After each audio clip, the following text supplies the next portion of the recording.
大家好，我是夏妈，早上好。今天早餐蒸的玉米粑粑，配上了番茄鸡蛋的酸汤面。我们这边玉米10块3个，拿回来你把那个屁股给它切掉，然后你扒下来这个皮就不会撕裂了，像这样子，也不要丢掉哈，到时候可以用它的。你把它稍微的修整一下。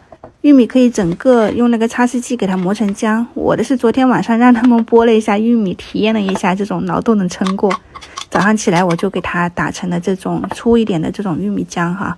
你可以稍微的细一点，加点白糖。糯米粉我是2勺去加的哈，大概加了有6勺左右，像这样子就可以了。如果你那个玉米浆磨得比较细腻，你在糯米粉里面还可以加一点那个小苏打，它蒸出来的口感就很松软一些。然后你放到那个玉米皮上面，把它稍微的铺平整，加上一个红枣，水开上锅，给它蒸上大概8到10分钟。这边的话呢，就是用的砂锅炒了一点那个番茄罐头的那个番茄丁，然后放了一点大蒜叶，炒香了以后拧入开水，调入盐和生抽，加了一点牛肉粉，再把这种细一点的挂面放进去煮一小会儿，再打2个鸡蛋，搅匀了倒进去就搞定了，很快速又简单。之所以叫做酸汤面，就是那种番茄的自然酸味，我觉得早上喝起来真的很提神。我出锅之前加了一点韭菜，这样就搞定了。